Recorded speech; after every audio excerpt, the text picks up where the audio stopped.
ओम शांति। तो आज का टॉपिक है बिंदु रूप कैसे बने। आज बाबा की मुरली भी थी इसी के ऊपर, क्योंकि बिंदु रूप हमारी ये फाइनल स्टेज है। फाइनल में हमें बिंदु रूप बनना है। तो इस स्थिति को कैसे पाए हम, इसके लिए बाबा ने कहा था आगे चल सेवाएं बहुत बढ़ेगी और समस्या ही बढ़ेगी। और बिंदु रूप स्थिति तब अनुभव होगी जब आप अपने संकल्प की स्पीड को कम करेंगे, क्योंकि जब समस्या बढ़ेगी तो संकल्प की स्पीड बढ़ेगी, सेवाएं बढ़ेगी तो सेवाओं में समस्या भी आएगी, और जिसके कारण हम बिंदु रूप का अनुभव नहीं कर पाएंगे। तो अगर बिंदु रूप का अनुभव करना है तो सबसे पहले समस्या में हल्का रहना, जिसके लिए बाबा ने कहा स्कीम बनाओ, समय की, संकल्प की और शक्ति के बचत की स्कीम। वास्तव में बिंदु रूप स्थिति मतलब कोई और चीज नहीं है। जितने हम संकल्प को बचाते हैं, संकल्प को पॉजिटिव बनाते हैं, संकल्प को धैर्यवत बनाते हैं, उतनी हमारी एनर्जी बच जाती है। और उसी एनर्जी का नाम है सोल कॉन्शियस या बिंदु रूप। क्योंकि बिंदु रूप स्थिति में हमें अति इंद्रिय सुख अनुभव होता है। बिंदु रूप स्थिति के बहुत सारे फायदे हैं। तो इसीलिए हम बिंदु रूप कैसे बने, तो सबसे पहले अगर हमें बिंदु रूप बनना है तो क्या करना है। जैसे अभी गीत भी आप सुन रहे थे, इस 3 बिंदु को नहीं विसरो। कौन से बिंदु? मैं बिंदु, बाबा बिंदु और ड्रामा बिंदु। बीती हुई को बिंदु लगाओ और क्या बनो? बिंदु बनो। बिंदु रूप स्थिति की अनुभूति करने के लिए जो अयथार्थ बातें हैं उसको हमें क्या करना है? बिंदु लगाना है। तो सबसे पहले हमें समस्या के समय हम अपने संकल्प की स्पीड को कैसे कम करें, हमें ये कला सीखना जरूरी है। इसलिए देखो बाबा ने यहां आकर के, क्योंकि हमें फाइनल में बिंदु रूप बनना है, इसीलिए बाबा ने सबसे पहले हमें कौन सा ज्ञान दिया? ड्रामा का ज्ञान। हर एक का पार्ट अपना अपना ये ज्ञान, जो हो रहा है वो कल्याणकारी हो रहा है ये ज्ञान, सेवा में बिजी रहो ये ज्ञान, ये सब सेवा हम कर रहे हैं या ड्रामा का ज्ञान से टोटल ये सब मटेरियल हमें क्या करता है? बिंदु रूप बनाता है। जैसे हलवा बनता है ना, तो हलवे के लिए सूजी, चीनी, तेल, कढ़ाई, खुरपा ये मटेरियल होता है, और इसी मटेरियल के बाद लास्ट में क्या बन जाता है? हलवा बन जाता है। तो इसी तरह हमें बिंदु रूप बनने के लिए ये जो सोमानों के पॉइंट, जैसे पिछली बार भी बाबा ने मुरली में कहा सोमानों में स्थित रहो, क्योंकि सोमानों में स्थित रहने से हम बनेंगे क्या? बिंदु बनेंगे। एकाग्र चित्त रहने से बिंदु बनेंगे। तो ये सब मटेरियल हमें जो ज्ञान का है किस लिए है? जो हम ओरिजिनल थे। ओरिजिनल क्या थे? बिंदु थे। तो वो बिंदु हमें बनना है, क्योंकि जो बिंदु रूप स्थिति में रहता है उसको इस संसार की कोई भी बातें दिखाई नहीं पड़ती, ना अपने तरफ आकर्षित करती हैं। उसको केवल अपना स्वरूप नजर आता है, और उसको अपना स्वरूप नजर आता है, साथ में जैसा अपना स्वरूप प्यारा है बिंदु रूप, वैसा ही अन्य का भी हम उसको स्वरूप नजर आता है। और बिंदु रूप स्थिति में रहने से हम अपने ओरिजिनल गुणों की अनुभूति कर सकते हैं। शांत स्वरूप, शक्ति स्वरूप, प्रेम स्वरूप, सभी गुणों की हम अनुभूति कर सकते हैं। और जब हम खुद उन गुणों की अनुभूति करते हैं तो औरों के भी हमें क्या नजर आते हैं? गुण नजर आते हैं। हर व्यक्ति प्यारा लगता है, हर परिस्थिति प्यारी लगती है, और उसका चेहरा कैसा रहेगा? हर्षित मुख। और उसी समय उसके दिल से क्या निकलेगा? पाना था सो पा लिया। अति इंद्रिय सुख मिलता है उसको। और यही वास्तव में जीवन मुक्त स्थिति है। जीवन में रहते हुए भी कैसे? मुक्त। इसीलिए बाबा बार बार कहते हैं कि बिंदु रूप बनो। और जब आप बिंदु रूप बनते हैं तो सतयुग का जो लाइफ है, उसी लाइफ का अनुभव आप यहां कर सकते हैं, उससे भी बढ़िया। तब लगता है कि मानव जीवन कितना सुंदर है, इस संसार में रहना कितना सुंदर है, कितना अच्छा है। आपको कोई भी समस्या में तंग नहीं होंगे, आपको पता ही नहीं चला कि कोई समस्या थी। इसीलिए बाबा कहते बच्चे क्या बनो? बिंदु। लेकिन ये बिंदु क्यों नहीं बन पाते? जैसे उसका पहला कारण बताया, समस्या है। समस्याएं हमें बिंदु बनने नहीं देती। जब समस्याएं आते हैं तो संकल्पों का बिखराव हो जाता है, अनेक संकल्प चलते हैं और उसके कारण शक्तिशाली स्थिति का अनुभव नहीं कर पाते। तो इसीलिए सबसे पहले अगर हमारे सामने समस्याएं आते हैं, विघ्न आते हैं, उस विघ्नों में हम हल्के कैसे रहे, ये हमें कला सीखनी है।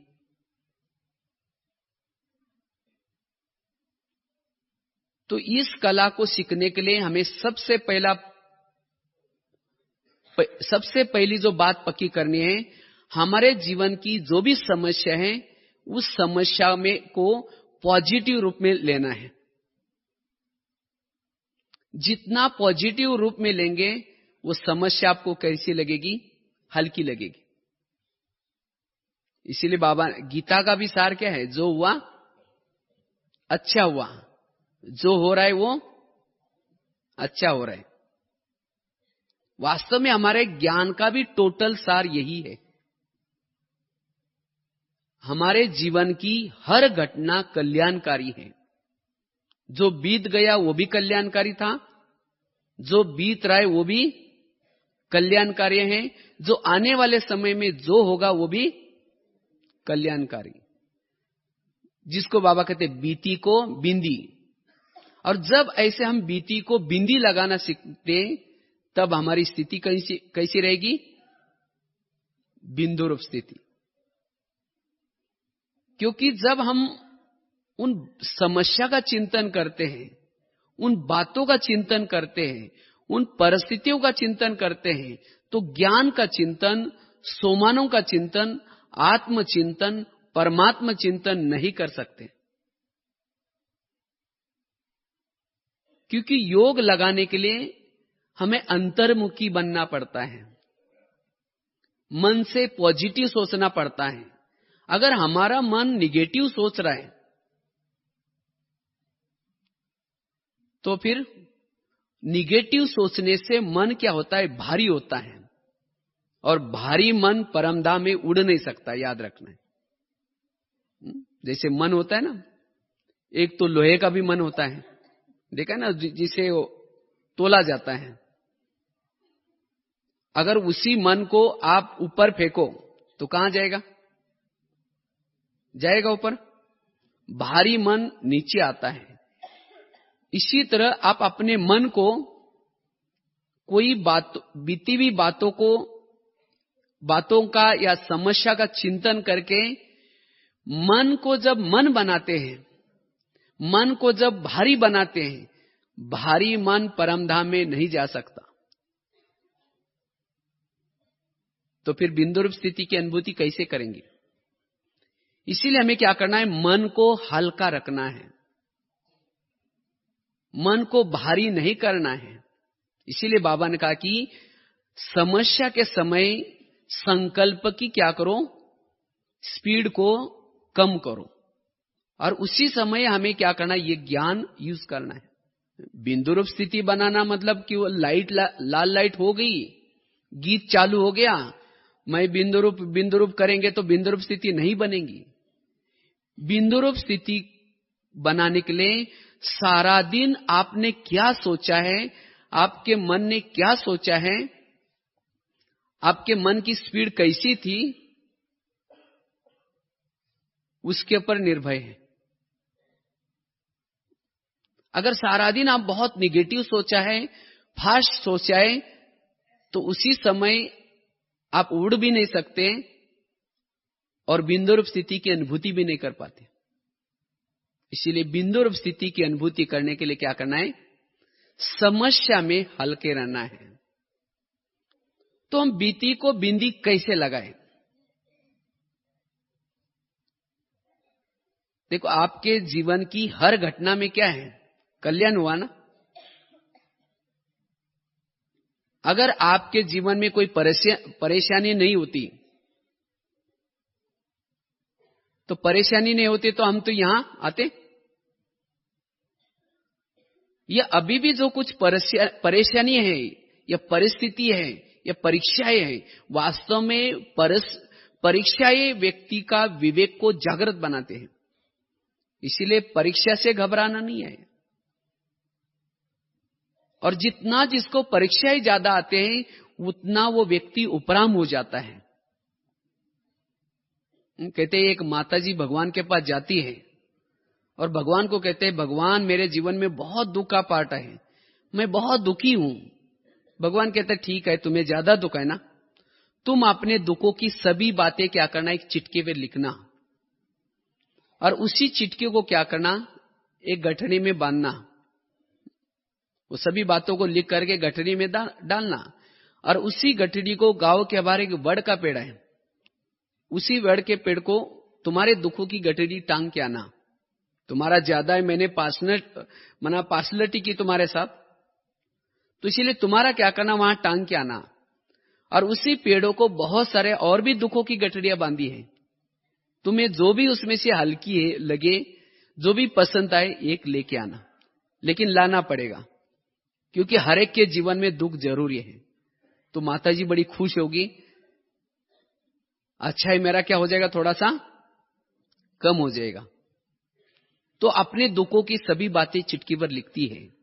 मुझे सास बहुत तंग करती है, घड़ी घड़ी डांटती है, जो जो होता है वो सब लिखते हैं, और उसी चिटकी को क्या करते हैं, गठड़ी में डालते हैं, और उसी गठड़ी को गांव के बाहर बड़ का पेड़ा वहां टांग के आते हैं।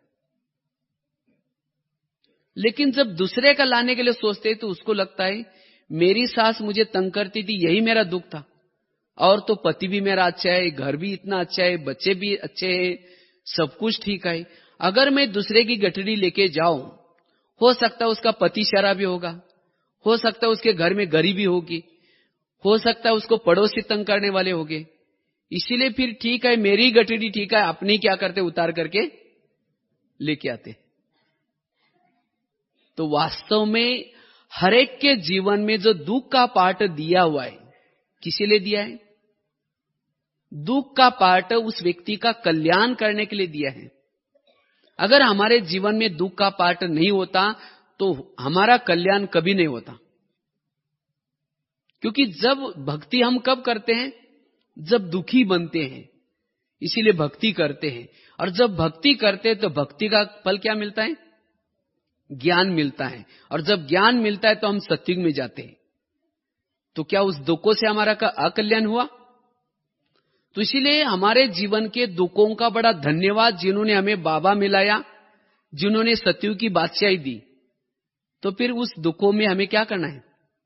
परेशान होना है? इसीलिए कहा है कि जो हुआ अच्छा हुआ, जो हो रहा है अच्छा हो रहा है। कई सोचते तो ये व्यक्ति ने मुझे तो जीना आराम किया, इतना परेशान किया, बस ये यहां से चला जाए तो हम बहुत अच्छे रह सकते।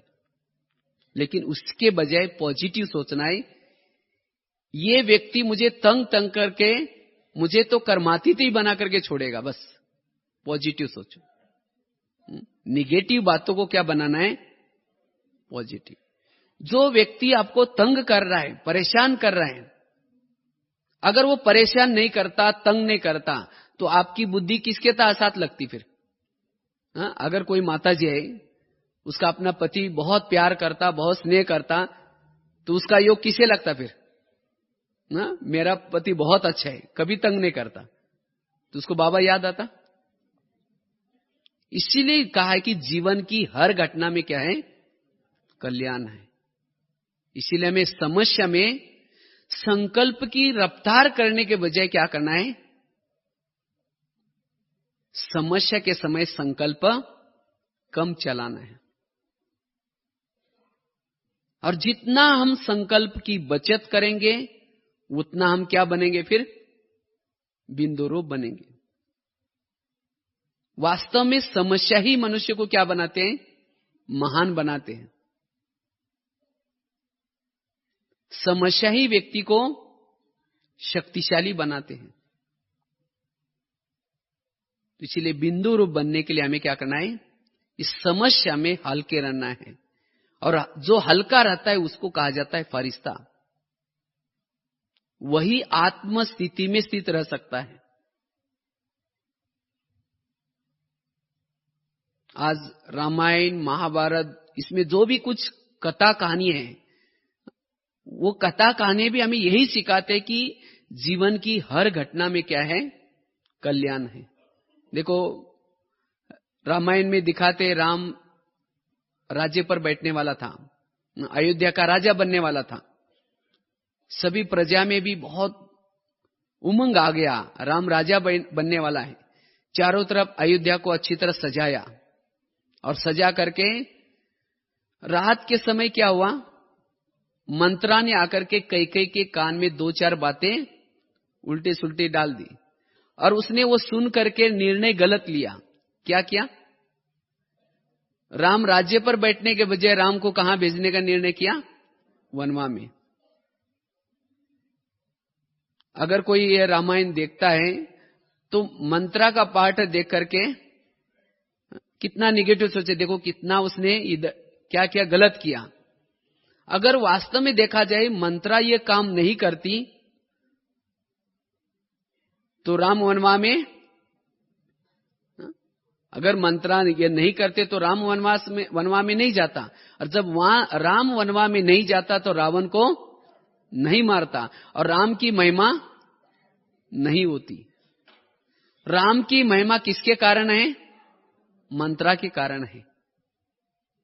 तो इसी तरह हमारे जीवन में भी कोई मंत्रा का पार्ट बजाए।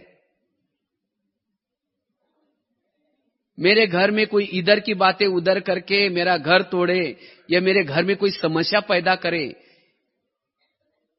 या बड़ों को कुछ बातें सुना करके मेरी ट्रांसफर यहां से दूसरी तरफ करे, तो मुझे क्या करना है? उसमें भी कुछ ना कुछ कल्याण समझ करके चलना है। लेकिन ऐसे समय पर हम क्या करते हैं? उस व्यक्ति के लिए बदवाएं निकलते, इसने तो मेरा ऐसा किया है, नहीं तो मैं तो बहुत यहां अच्छा था, इसके कारण तो मेरा ऐसा हुआ है।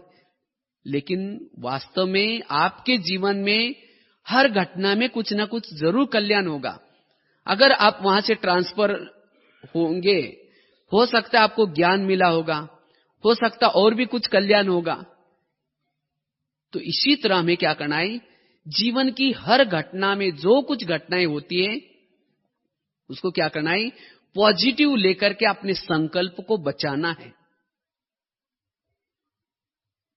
आज ब्राह्मणों का योग क्यों नहीं लग रहा है? या योग में जो बिंदुरूप स्थिति की अनुभूति नहीं क्यों हो रही? क्योंकि समस्या का चिंतन, चाहे ब्राह्मणों की तरफ से समस्या चल रही, चाहे शरीर के रोग के तरफ से समस्या चल रही, चाहे कोई ना कोई समस्या, और हर एक को समस्या जरूर है। तो इसीलिए समस्या में अगर मुझे बिंदु रूप की अनुभूति करनी है, ज्ञान योग का अनुभव करना है, तो संकल्प को कैसे चलाना है?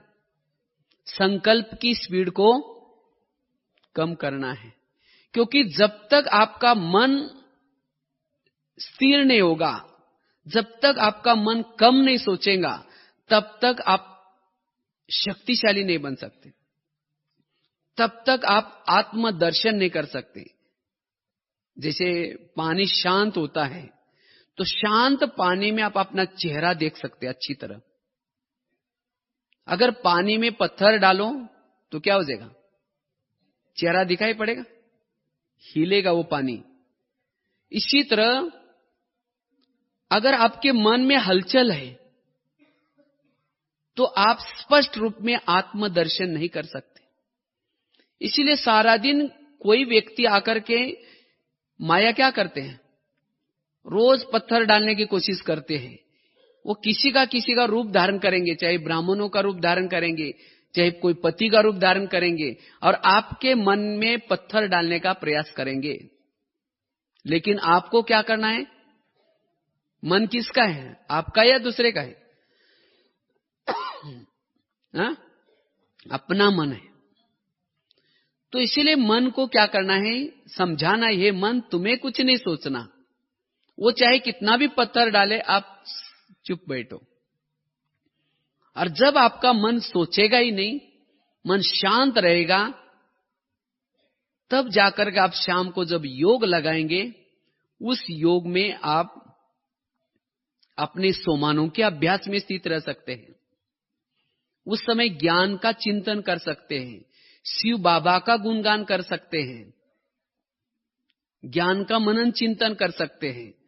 अन्यथा क्या हो जाएगा? अगर वो किसी ने पत्थर डाला, विघ्न डाला, किसी ने कुछ बोला, तो जब एकांत में बैठेंगे वही बातें याद आएगी। शुरू तो करेंगे, लाल लाइट चल रहा है, गीत बज रहा है, शुरू करेंगे मैं आत्मा हूं, शांत स्वरूप हूं, फिर कहेंगे मेरे को उन्होंने क्यों बोला, आखिर ऐसा क्यों बोला, फिर कहेंगे कोई बात नहीं, मैं आत्मा हूं, शांत स्वरूप हूं, फिर कहेंगे मेरे को ही क्यों बोला। आधा घंटा तक आपका कौन सा चिंतन चलेगा? यही चिंतन चलेगा। तो कैसे बिंदु रूप स्थिति की अनुभूति करेंगे? इसीलिए हमें क्या करना है? बीती हुई को बिंदी लगानी है। उस बातों को पॉजिटिव में लेना है। अगर कोई गाली देता है तो आप ये समझो गाली नहीं दी, मेरे ऊपर गुलाब का फूल डाल दिया। अगर कोई गुलाब का फूल आपके ऊपर डाले तो कैसा लगेगा? अच्छा लगेगा ना। तो जिस दिन किसी ने गाली दी, कोई इंसल्ट किया, जब आप योग में बैठेंगे तो बाबा कहो, बाबा आपने बहुत अच्छा भगत भेजा था, उसने बहुत अच्छा फूल डाल के गया, आपका बहुत बहुत धन्यवाद। और जो यहां गाली देगा, इंसल्ट करेगा, वही व्यक्ति दोपहर में क्या करेगा? रोज आकर के गुलाब का फूल डालने का काम करेगा। तो आपको भगत चाहिए क्या नहीं चाहिए? हाँ?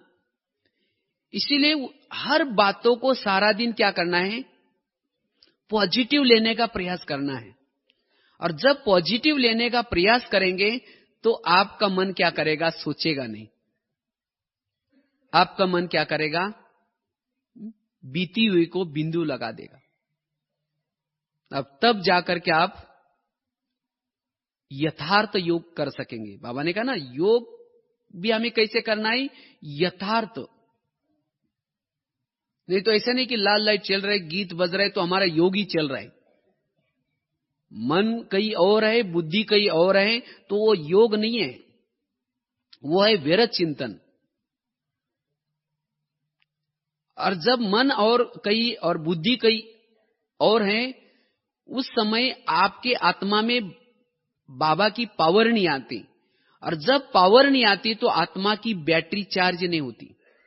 और जब बैटरी चार्ज नहीं होती तो सारा दिन आप सोल कॉन्शियस का अनुभव, बिंदु रूप का अनुभव नहीं कर पाते। इसीलिए बाबा ने कहा ना, अभी भी बिंदु रूप की स्थिति ना के बराबर है। तो इसीलिए हमें क्या करना है, बिंदु रूप की स्थिति की अनुभूति करने के लिए समस्या में हल्का रहने का प्रयास करना है, जिसको आज दुनिया में भी क्या कहते हैं, टेंशन, तनाव दुनिया में भी चल रहे हैं। इसी तरह हम ज्ञान में आने के बाद भी अगर हमारे संकल्प चलते हैं, दुनिया में तो तनाव आने के बाद क्या करते हैं, हाथ भी उठाते हैं। हम तो ये तो नहीं करेंगे, लेकिन हमारे संकल्प चलते हैं। कभी कभी संकल्प को रोक नहीं पाते तो जाकर के किसी औरों को सुनाते हैं, जिसको कहते हैं ना परचिंतन। उसके बाद उसके साथ व्यवहार बदल जाता है, उसके साथ बात नहीं करेंगे तो ये भी क्या हो गया, इससे भी हमारी शक्तियां वेस्ट होती है। परचिंतन करने से, बददुआएं निकलने से। इसीलिए बाबा ने ये वरस भी दिया था ना, कौन सा, शांति और शुभ भावना वरस। जितने जिसके संकल्प कम चलते वो शांति में रह सकता है, और वही सबको दुआएं दे सकता है, शुभ भावना दे सकता है। इसीलिए हमें हर बातों को क्या लेना है, पॉजिटिव लेना है। हमारे संकल्प तब तेज चलते हैं, हम कहते हैं कि हम तो कुछ नहीं करते, गलत नहीं करते, तो भी ये हमारी निंदा करते हैं, तो भी हमारे बारे में ये उल्टा सुल्टा सुनाते हैं। और जब वो उल्टा सुल्टा जिसके पास सुनाया कैसे तो हमें पता चलता है, तब फिर हमारे संकल्प क्या होते हैं, तेज चलते हैं। लेकिन उसके वो भी पॉजिटिव लो। कैसे, जो भी आपके बारे में किसी को बुराई करता है, किसी के पास ये ऐसे है, ये ऐसे है, तो आप उसको पॉजिटिव लो। जो बुराई करेंगे वही दोपहर में क्या करेंगे, आपके मंदिर के सामने जाकर के आपकी महिमा गाएंगे, आपका कीर्तन भजन गाएंगे। जिसके सामने जाएंगे, जो सुनेंगे, जो हाँ में हाँ मिलाएंगे, जो सहयोग करेंगे, वो सब भजन मंडली बनेगी। और कोई ढोल बजाएगा, कोई क्या करेगा, टाल बजाएगा, कोई गाएगा और कोई सुनेगा। तो भजन मंडली भी चाहिए ना, चाहिए कि नहीं चाहिए? नहीं तो देवी तो बन गई, कोई कीर्तन भजन करने वाला ही नहीं। हाँ? तो इसलिए किसी ने आपकी अगर बुराई की, आपको पता चला, तो संकल्प चलाने के बजाय बाबा को थैंक्स दो, बाबा आपने तो बहुत अच्छा कीर्तन भजन मंडली मेरे पास भेजी थी, आपका बहुत बहुत धन्यवाद, और भी किसी को भेजते रहना। तो आपके संकल्प में क्या लगेगी, बिंदी लगेगी। उनके प्रति, भजन मंडली के प्रति भी क्या निकलेगी, दुआएं निकलेगी। अगर कोई देवी के सामने कीर्तन भजन चल रहा है और देवी कहेगी तुम्हारा सत्यानाश हो जाए, तुम्हारा ऐसा हो जाए, तो फिर दोबारा वो भजन करेंगे? हाँ? तो इसीलिए ये समझो कि ये बुराई करने वाले किसने भेजा है इनको, बाबा ने भेजा है। तो इसीलिए उनको भी क्या करो, दुआएं दो। दुआएं मतलब कोई हाथ से नहीं दो, नहीं तो और चिढ़ जाएगा। मन की बात है। तो ये हमें कला सीखनी है, और जिन्होंने ये पॉजिटिव चिंतन की कला सीखेंगे उनके लिए समस्या कुछ भी नहीं लगेगी। तब ये ज्ञान और योग का चिंतन करके बिंदु रूप स्थिति का अनुभव कर पाएंगे। इसलिए सेवाओं में और समस्या में कैसे रहना है, हल्के रहना है। क्योंकि जितना जो महान बनता है, जितना वो अच्छा ऊंचा पद पाता है, उसके सामने समस्या ज्यादा आते हैं। आप चेक करो, सतयुग का आपका कितना बड़ा पद होगा। अगर आपके सामने विघ्न ज्यादा आ रहे, समस्या ज्यादा आ रहे, परिस्थितियां ज्यादा आ रहे, इसका मतलब आपका सतयुग का पद भी क्या है, बहुत ऊंचा है। अगर आपके सामने समस्या नहीं, कोई परिस्थिति नहीं, तो समझो कि आपका सतयुग का कोई पार्ट भी नहीं है। और समस्या किसके पास नहीं आती, जो समस्या में रोते हैं, बाबा ये क्या हो रहा है, सब मेरे को बोलते रहते हैं, मैं कब तक करूं ऐसा।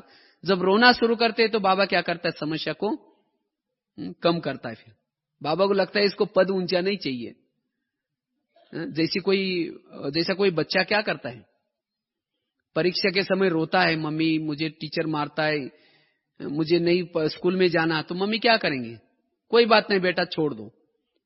अगर उस बच्चे ने परीक्षा ही नहीं दी तो उसका भविष्य का पद क्या होगा, ऊंचा नहीं होगा। तो इसीलिए हमें विघ्न और परिस्थिति में कभी भी घबराना नहीं है। विघ्नों को क्या करना है, सकारात्मक लेना है। कहते हैं ना, बड़ा बनने के लिए क्या करना पड़ता है, हाँ?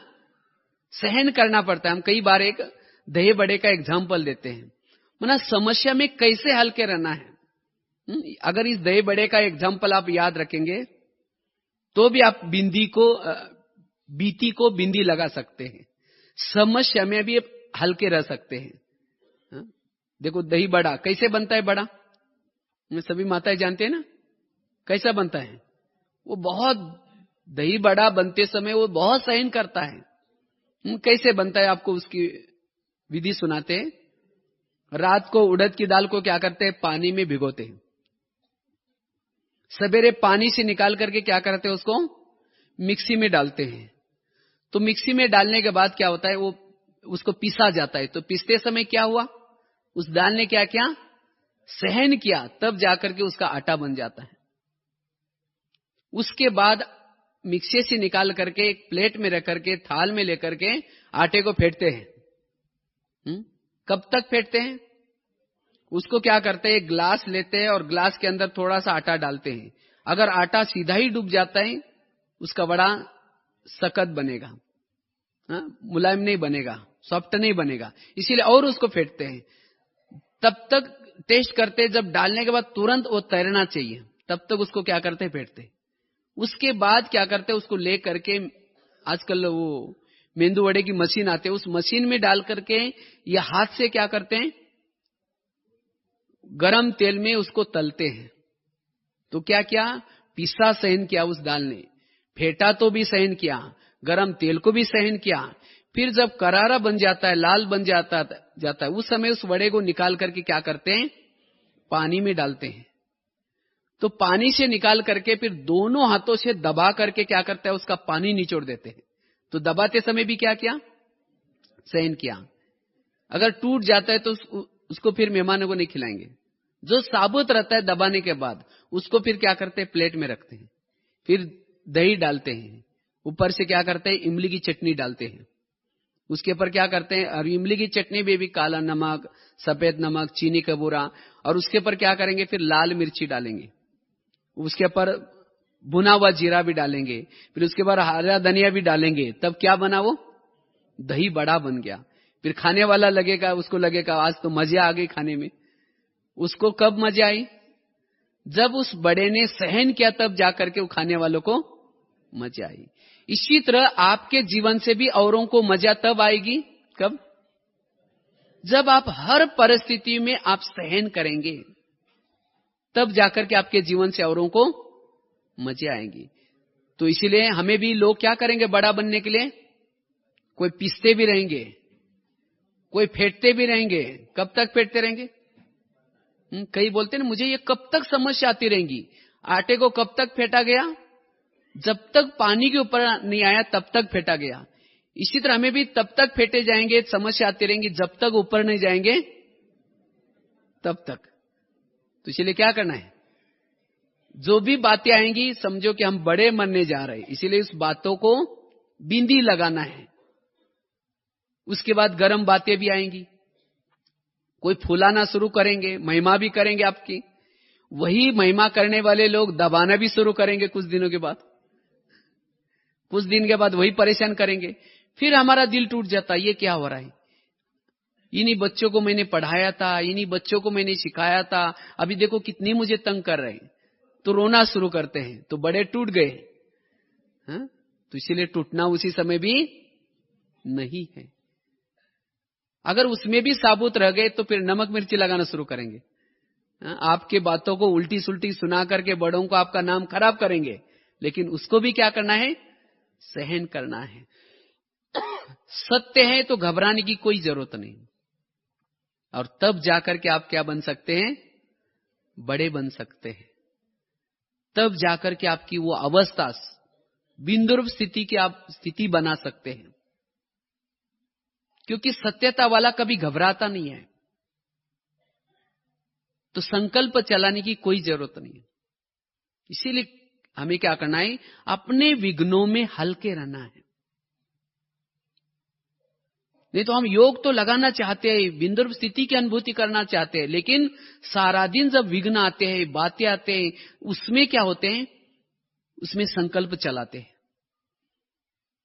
इसीलिए सारा दिन जब आप हल्के रहेंगे, तब आप शाम का योग बहुत अच्छा कर सकते हैं। शाम का योग यथार्थ कर सकते हैं। आप शक्तिशाली योग लगा सकते हैं। इसीलिए हम अपने कार्यों में, व्यवहारों में, कोई कैसा भी स्वभाव संस्कार वाला व्यक्ति हो, लेकिन उसके साथ रहते हुए भी अपने संकल्प न चले। तब जब आपकी एनर्जी बच जाएगी, तो ऑटोमेटिकली आप अपने भ्रुकुटी में अपनी आत्मा की ज्योति जागृत है, किरणें अंदर से फैल रही, मैं एक बिंदु स्वरूप हूं, इसकी अनुभूति कर सकेंगे। और जिसको फिर सारा दिन अपनी आत्मा नजर आते हैं, उसको इस संसार की कोई बातें नजर नहीं आती। लेकिन माया क्या करते हैं, वो आपके ज्योति को जागृत होने नहीं देती। वो प्लान बनाते कि आज मैं कौन सा रूप धारण करूं। इसीलिए बाबा ने ये भी आज एक बहुत अच्छी बात कही, आगे चल करके ईविल स्पिरिट, इसके भी बहुत विघ्न आएंगे। लेकिन इससे बचने के लिए आपको क्या करना है, इस बाबा ने कहा ना, इसका रूप कैसा होगा, गुप्त रूप होगा। अपने साथियों के द्वारा ईविल स्पिरिट वाली आत्माएं आकर के आपकी परीक्षा लेंगे, आपके मन में हलचल पैदा करेंगे। अगर आपने ये पॉजिटिव चिंतन का पाठ पका नहीं आपका, आप कहेंगे ये इतना अच्छा, इसको मैं सहयोग देता हूं, ये क्या कर रहा है। अगर क्या क्यों में गए, तो उस इविल स्पिरिट का आपके ऊपर भी प्रभाव पड़ेगा। फिर आप शांति की, योग की अनुभूति नहीं कर पाएंगे। आगे चल करके बहुत चलेगा ये। और जिन्होंने क्या क्यों में गए, वो भी परेशान हो जाएंगे। तो इसीलिए हमें क्या करना है, अपने बिंदु को, अपने ज्योति को बुझने नहीं देना है। इस पर एक मिसाल सुनाते ना, जैसे कहते हैं राजा जनक को विधेयी राजा कहा जाता था। कहते राजा जनक विधेयी राजा था। तो एक बार उसके मंत्री ने उसको प्रश्न पूछा कि आप विधेयी क्यों हैं। उसने कहा ठीक है, मैं आपको बताता हूं मैं विधेयी क्यों हूं। तो उसको एक दिन कहा कि आप मेरे महल में आना, मैं बताता हूं मैं विधेयी क्यों हूं। तो उसने उसको, वो राजा ने मंत्री को बुलाया। एक दिन वो आया, तो उसने क्या किया, उसकी परीक्षा लेने के लिए, उस प्रश्न का जवाब देने के लिए क्या किया, उसको एक दीपक दिया। कहा कि ये दीपक लेके जाकर के क्या करना, आप पूरा मेरे महल को 5-6 चक्कर लगा के आना, लेकिन याद रखना ये तुम्हारा दीपक बुझना नहीं चाहिए। अगर दीपक बुझेगा तो मैं आपका क्या करूंगा, फिर सिर काट दूंगा। तो ऐसे करके उसको भेजा। लेकिन राजा जनक ने गुप्त रीति से क्या किया, एक 5-6 लोगों को भी खड़ा किया उसके रास्ते में। उसको ये पता नहीं था। आप उन लोगों को कहा कि आप जाना, ये व्यक्ति जब, मंत्री जब दीपक लेके जाकर के चक्कर लगाएगा, उसी समय क्या करना, उसको डिस्टर्ब करना। उसको कहना कि ये आप क्या लेके जा रहा है, आपका क्या घूम गया, क्या ढूंढ रहे। तो जब वो मंत्री चक्कर लगाने के लिए जाता है, तो लोग उसको चिढ़ाना शुरू करते हैं, भाई आप क्या लेके जा रहे, ये क्या है। उस समय उसको, मंत्री को याद आता है कि अगर मैं उनके बातों की तरफ ध्यान दूं तो मेरा दीपक क्या हो जाएगा, बुझ जाएगा, मेरा सिर कट जाएगा। इसीलिए वो कुछ भी बोलते, क्या भी बोलते, उसके तरफ ध्यान नहीं देते, अपने दीपक को देखते हुए चक्कर लगा के आते। तो जब राजा के पास पहुंचा मंत्री, तो राजा ने पूछा अच्छा दीपक बुझा? बोला बिल्कुल नहीं। लेकिन बोला आपने रास्ते में कुछ लोगों को देखा? हाँ बोला कुछ लोग तो थे। कौन कौन थे? बोला मेरा ध्यान तो उधर नहीं था, मेरा ध्यान पूरा दीपक के ऊपर था, क्योंकि आपने बोला था कि दीपक बुझना नहीं चाहिए। तो राजा ने कहा कि आपने मुझे प्रश्न पूछा था ना, आप विधेयी क्यों है? तो यही उस प्रश्न का जवाब है। मुझे भी उस परमात्मा ने ऊपर से भेजा है, उसने ये कहा कि तुम्हारा दीपक बुझना नहीं चाहिए, अगर बुझेगा तो मैं तुम्हें सजा दूंगा। तो ये महल, ये धन संपत्ति, ये तो मेरा ध्यान इस दीपक के तरफ से हटाने के लिए है। तो इसमें मैं रहते हुए भी क्या करता हूं, सारा दिन किसको देखता हूं? अपने दीपक को देखता हूं, इसीलिए मैं विधेयी हूं। तो इसी तरह हमें भी क्या करना है? हमें भी बाबा ने कहा कि बच्चे तुम क्या करना, सारा दिन आत्माभिमानी बनकर के आना, सारा दिन बिंदुरूप बनना, लेकिन साथ में माया को क्या कहा है? जाना इसके दीपक बुझाने का, कुछ न कुछ बातों में डिस्टर्ब करने का। लेकिन कोई भी बातें आए, कोई भी परिस्थिति आए, तो हमें क्या करना है? उन परिस्थिति का चिंतन करने के बजाय, उन बातों का चिंतन करने के बजाय हमें क्या करना है?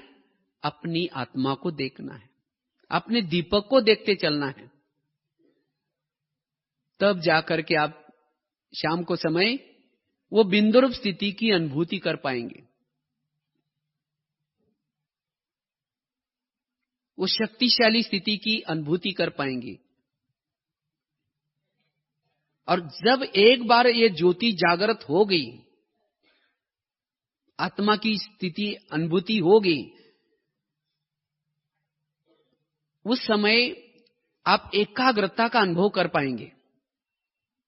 और जब आपके जीवन में एकाग्रता आ गई, आपके आत्मा के अंदर जो विकर्म बने हैं, वो बाबा कहते हैं ना, विकर्म विनाश। ये विकर्म विनाश क्या है? जितने आपके संकल्प कम चलेंगे, जितने पॉजिटिव संकल्प चलेंगे, उतना हम शक्तिशाली स्थिति का अनुभव कर पाते हैं। और जैसे लगेगा हम एक ज्वाला स्वरूप स्थिति की अनुभूति कर रहे हैं। जैसे सूरज है ना, सूरज किरणें फैलाता है, इसी तरह अपने आप को अनुभव करेंगे कि मैं इस शरीर में एक सूर्य की तरह बैठा हूं और मेरे से चारों तरफ किरणें फैल रहे हैं।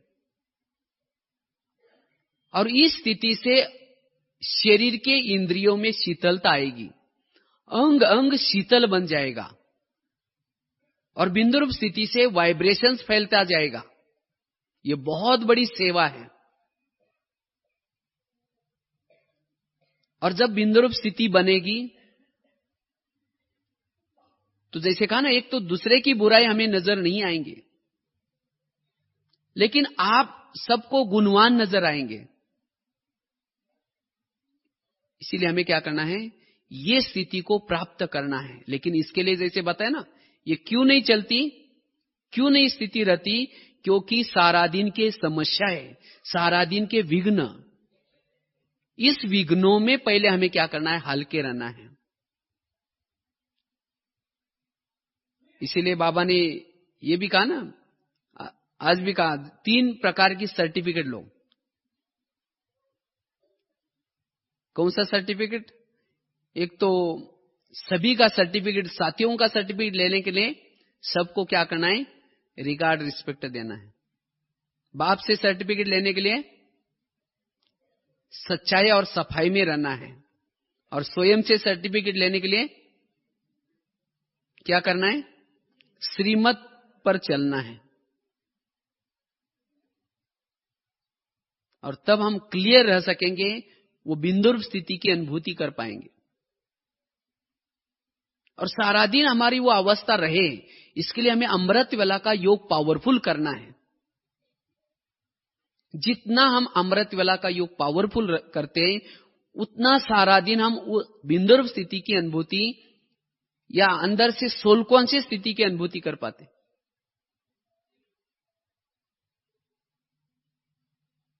अमृत वेला का योग हमें क्या करना है? शक्तिशाली। और सोमानु के अभ्यास भी करना है।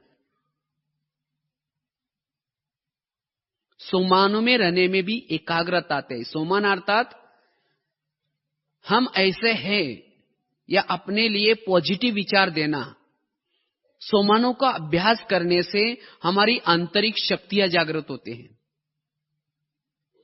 इसीलिए हमें क्या करना है, स्वयं को भी पॉजिटिव चिंतन देना है। अगर आपको कोई कहे आप तो ऐसे हैं, आप तो ठीक नहीं, तो भी उसकी बातों को स्वीकार नहीं करना है। नहीं तो कभी कभी क्या करता है, कोई अगर आपको कहता है तुम तो बेकार हो, तुम ऐसे हो, तो हम अपने बारे में ऐसा ही चिंतन करते हैं। नहीं, हमें बाबा ने क्या कहा है, बाबा ने क्या कहा है, बच्चे तुम मीठे बच्चे हो, तुम शक्तिशाली हो, तुम भक्तों के इष्ट हो, तुम पूर्वज हो। तो बाबा ने जो बातें बताई, उस बातों को स्वीकार करके हमें क्या करना है, उसी स्वरूप में रहना है और औरों को भी सम्मान देना है। तब हम वो शक्तिशाली स्थिति की अनुभूति कर पाएंगे। और जब भी हम योग भी लगाते हैं, उस सारा दिन बिंदु रूप की अनुभूति करने के लिए योग हमें, बाबा कहते हैं यथार्थ लगाओ। जब भी आप योग में बैठते हैं, उसी समय बाबा से शक्ति लेकर के चार्ज करो आत्मा को। जब चार्ज करेंगे तो सारा दिन सोल कॉन्शियस में अशरीरी स्थिति की अनुभूति में रहेंगे। कोई भी परिस्थिति में आपके संकल्प फिर ज्यादा नहीं चलेंगे। अगर आपका योग ठीक नहीं लगा बैठ करके, अगर बैठ करके योग ठीक नहीं लगा, तो फिर सारा दिन कोई कुछ भी कहता है, कोई भी अपमान करता है, तो उसके संकल्प चलेंगे। इसीलिए हमें क्या करना है, बैठ करके योग ठीक लगाना है। जैसे आजकल मोबाइल निकला है ना, मोबाइल फोन, तो मोबाइल की बैटरी को चार्ज कैसे करते हैं, कैसे करते हैं, उसको प्लग के पास ला करके रख देते हैं और प्लग के पास रख करके क्या करते हैं, उस चार्जर का जो अडाप्टर है उसको क्या करते हैं, प्लग के अंदर डालते हैं। तब वो बिजली का करंट आता है और क्या होता है, वो बैटरी चार्ज हो जाते हैं और सारा दिन वो बैटरी क्या करते हैं, काम में आते हैं। फोन कर सकते हैं, रिसीवर भी कर सकते हैं। तो इसी तरह हमें भी अपनी आत्मा की बैटरी को चार्ज करना है। तो क्या करना है, हम क्लासरूम में आ गए, माना प्लग के पास आ गए, माना बैटरी हमने प्लग के पास रख दी, क्लास के अंदर आ गए, लेकिन इतना ही नहीं चलेगा। जैसे उस चार्जर को ला करके आप प्लग के पास केवल रखो नजदीक, उसका जो चार्जर का जो अडाप्टर है उसको अगर प्लग के अंदर डालो ही नहीं, तो बैटरी चार्ज हो जाएगी क्या? इसी तरह केवल हम क्लास में आकर के बैठ गए या बाबा के कमरे में आकर के बैठ गए, इतना नहीं चलेगा। लेकिन इसके साथ क्या करना है, मन और बुद्धि की तार क्या करना है, परम धाम में शिव बाबा के साथ ज्वाइन करना है। मन और बुद्धि दो तारे हैं, एक पॉजिटिव तार, दूसरी नेगेटिव तार। जैसे अगर वो एक ही तार डालते तो बैटरी चार्ज नहीं होती। तो इसी तरह आपने केवल मन ही बाबा में लगाया, बुद्धि नहीं लगाई, तो भी बैटरी चार्ज नहीं होंगी। तो दोनों तारों को हमें क्या करना है, बाबा के साथ ज्वाइंट करना है। तब जाकर के हमारा योग लगेगा। अच्छा समझो तारे तो डाल दी, लेकिन रात भर उसका वो प्लग का बटन बंद था, रात भर बटन ऑफ था, तो क्या हो जाएगा, बैटरी चार्ज नहीं होंगी। इसी तरह हमने मन बुद्धि बाबा में लगाई, लेकिन स्मृति का स्विच ऑफ है, कुछ सोचा ही नहीं, डव करके बैठे बस सिर्फ, तो क्या हो जाएगा, चार्ज हो जाएंगे। लेकिन नहीं, हमें बैठ करके क्या करना है, अंदर से स्मृतियां करना है। क्या स्मृतियां करना है, बाबा ने मेरे ऊपर कितने बड़े उपकार किए हैं, उस उपकारों के गहराई में जाऊं। क्या उपकार किए हैं, कहां विकारों के गटर में थे, बाबा आपने मुझे उठाया, गले लगाया, मेरे दुखों के आंसू पोंछे, मुझे क्या से क्या बनाया। इसी तरह बाबा के उपकारों को क्या करो, याद करो। बाबा ने जो ज्ञान सुनाया उसको याद करो। क्या ज्ञान सुनाया, बच्चे तुम तो एक ज्योति स्वरूप आत्मा हो, तुम आत्मा परमधाम के निवासी हो। तो जैसे उस ज्ञान का पॉइंट स्मृति में लाया, वैसे परमधाम की स्थिति की अनुभूति करो।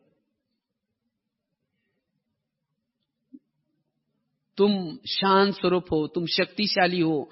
तो इस तरह से जो ज्ञान बाबा ने सुनाया है उसको क्या करना, हमें याद करना है। ज्ञान को याद करो। अभी कुछ दिन पहले एक बोर्ड में जो मुरली पॉइंट लिखते हैं ना, वहां किचन के पास, तो वहां एक पॉइंट लिखे थे, शिव बाबा को याद करना मतलब क्या करना। तो शिव बाबा को याद करना अर्थात उसके उपकारों को याद करना, उस बाबा ने सुना है वो एक ज्ञान को याद करना, बाबा ने दिए हुए सोमानों को याद करना, बाबा ने दिए हुए वरदानों को याद करना, बाबा के गुणों को याद करना, बाबा को बुद्धि रूपी नेत्र के द्वारा परमधाम में देखना, बाबा ने आज तक जो हमें स्मृतियां दी उसको याद करना। ये है बाबा की याद। मना कहने का मतलब हमें स्मृति का स्विच चालू करना है। अगर केवल ऐसे ही बैठेंगे तो बैटरी चार्ज नहीं होगी, तो सारा दिन हम फिर सोल कॉन्शियस की अनुभूति नहीं कर पाएंगे। इसलिए योग में बैठ करके क्या करना, हमें चिंतन करना है। अच्छा समझो तारे भी डाल दी, बटन भी चालू किया, उसके बाद कभी तार प्लग में डाल रहे, कभी तारों को निकाल रहे, कभी डाल रहे कभी निकाल रहे, तो बैटरी चार्ज हो जाएगी। इसी तरह हम भी कभी क्या करते हैं, कभी मन बुद्धि बाबा में जाते हैं, कभी कई धंधे दौरे में जाते हैं, कहीं बाहर चले जाते हैं। कैसे जाते हैं, समझो यहां आप आए, यहां बैठे योग लगा रहे बाबा के कमरे में, शुरू करे मैं आत्मा हूं, शांत स्वरूप हूं, शक्ति स्वरूप हूं। फिर अचानक याद आएगा, अच्छा हो गया याद आया, अभी तो थोड़ी भीड़ कम है, थोड़ा सा वो 2-4 कैसेट लेके जाना था, तो अच्छा हो गया याद आया। फिर कहेंगे ठीक है थोड़ा योग लगा करके फिर लेके जाएंगे, फिर कहेंगे मैं आत्मा हूं, शांत स्वरूप हूं, शक्ति स्वरूप हूं। फिर सोचेंगे कैसेट लेने के लिए जाएंगे तो वहां लिटरेचर का स्टॉल भी है, थोड़ा कुछ किताबें भी लेना है। फिर कहेंगे ठीक है मैं आत्मा हूं, शांत स्वरूप हूं, शक्ति स्वरूप हूं। फिर सोचेंगे थोड़ा ऊपर घूम करके भी आते हैं माउंट आबू में, ठीक है फिर कहेंगे मैं आत्मा हूं, शांत स्वरूप हूं। फिर सोचेंगे कुछ बाहर के से जा करके कुछ खरीदारी भी करके लेके आते हैं, फिर कहेंगे ठीक है मैं आत्मा हूं, शांत स्वरूप हूं। फिर सोचेंगे मेरे साथ जो माता जी आई उठ के गई तो नहीं होगी, पीछे मुड़ करके भी देख रहे हैं। मना कभी तारे परमधाम में बाबा में लगा रहे, कभी निकाल रहे, यही चलता है ना। कई बार हमने एक बहुत अच्छा एग्जाम्पल देते हैं। समझो आप यहां बैठे तो ये समझ आते हैं, घरों में क्या होता है, समझो कोई माता जी योग लगाने के लिए जा रहे हैं, योग लगाने के लिए जा रहे हैं और जाते जाते देखा कि बहुत अच्छा बैंगन की सब्जी है, क्लास के लिए जा रहे हैं, लेकिन सवेरे सवेरे कोई सब्जी का गाड़ी वाला जा रहा है। फिर सोचेंगे बहुत अच्छी सब्जी आई है, चलो आज शाम को इसकी सब्जी बना देंगे। लेकिन सोचेंगे पहले जाकर के योग लगा करके मुरली सुन करके वो सब्जी लेके जाएंगे। फिर गए सेंटर पर, लाल लाइट चल रहा है, गीत बज रहा है, शुरू करेंगे मैं आत्मा हूं, शांत स्वरूप हूं, शक्ति स्वरूप हूं। फिर सोचेंगे अरे थैली तो लाए नहीं, वो बैंगन कैसे लेके जाऊं। फिर कहेंगे कोई बात नहीं, उसके पास तो प्लास्टिक का थैला तो होगा ही, उसमें लेके जाएंगे। फिर कहेंगे मैं आत्मा हूं, शांत स्वरूप हूं, शक्ति स्वरूप हूं, प्रेम स्वरूप हूं। फिर सोचेंगे यार गैस के ऊपर जो दूध रखा था वो शायद बंद किया है या ऐसा ही चल रहा है, चलो कोई और बुझा देगा। कहीं मैं आत्मा हूं, शांत स्वरूप हूं, शक्ति स्वरूप हूं। फिर सोचेंगे अरे वो घर में तो मेहमान आने वाला था और मैंने तो सोचा था उसके लिए वो छोले बनाओ, लेकिन रात को तो भिगोई नहीं, और अभी क्या बनाए, क्या खाएंगे, चलो कुछ बना ही देंगे। फिर दोबारा शुरू करेंगे मैं आत्मा हूं, शांत स्वरूप हूं, शक्ति स्वरूप हूं। ऐसे करते करते लाल लाइट की सफेद लाइट चालू हुई, योग का टाइम पूरा हो गया। सामने वाला बैठने वाला सोचेगा वाह इन्होंने आधा घंटा योग किया, लेकिन इनका योग कहां लगा था, इनका योग कहां लगा था, वो बैंगन योग या चलता है ना, ऐसा सभी माताएं जानते हैं। अगर आपने ऐसा योग किया ही नहीं, शक्ति भरी नहीं, तो बिंदु रूप स्थिति कहां आएगी। वो बीती हुई बातों को बिंदी कैसे लगा सकते हैं, कैसी लगेगी, क्योंकि बीती हुई बातों को बिंदी उसको लग सकते हैं जिन्होंने योग में अनुभूति की, जिन्होंने योग में शक्तिशाली अनुभूति की, आत्म सुख पाया, और उसी सुख के सामने किसने अपमान किया, निंदा किया, वो सब बातें फीकी लगेगी। और उसके लिए लगे कि यार छोड़ो छोड़ो क्या करना है। समझो जिस दिन आपका योग अच्छा लगता है, उसी समय जब योग आपका अच्छा लगता है, अब आपको कोई भी बोलता है तो आपको लगेगा कोई बात नहीं, बोलने दो, जाने दो, मुझे शांत अच्छा लग रहा है। तो इसीलिए अगर आपको बीती को बिंदी लगानी है तो क्या करना है, जब योग लगाते वो योग को आप कैसे लगा दो, विधि पूर्वक लगा दो। आप योग में कितना समय बैठे वो महत्व का नहीं है, लेकिन जब योग में बैठे तो आपकी मन और बुद्धि बाबा के साथ कितना थी, प्लग में तारे कितना समय थी, ये महत्व का है। नहीं तो तारों को डालते रहेंगे निकालते रहेंगे, वो नहीं। इसीलिए हमें क्या करना है, जब भी योग लगाते हैं वो शक्तिशाली योग लगाना है। माया आपके तारे निकालेंगी, लेकिन आपको क्या करना है, डालना है। अपने मन और बुद्धि को समझाना है, ये मन बुद्धि तुम कहां गई, तुम्हें तो योग लगाना है। कोई भी समस्या है, उस समस्या में क्या करो, समस्या में हल्के रहो। अगर योग के समय जब भी समस्या आते तो क्या करो, उसी समय भी समझाओ मन बुद्धि को, और तब जाकर के हम ब्राह्मण जीवन का आनंद ले सकेंगे, शक्तिशाली बन सकेंगे। तो इसलिए बिंदु रूप स्थिति की अनुभूति करने के लिए एक तो योग भी यथार्थ लगाना है, समस्या में हल्के भी बनना है। कितनी भी समस्या है लेकिन कैसे रहो, हल्के। कईयों को लगता है कि मुझे मेरे संकल्प की स्पीड तब बढ़ जाते हैं, मेरे संकल्प तब बढ़ जाते हैं, हम जिसके ऊपर उपकार करते हैं वही मेरा अपकार करता है, जिसका हम भला करते हैं वही हमारा बुरा करता है, तब मुझे मेरा दिल थोड़ा खाता है, मेरा दिल टूट जाता है, मेरे संकल्प चलते हैं।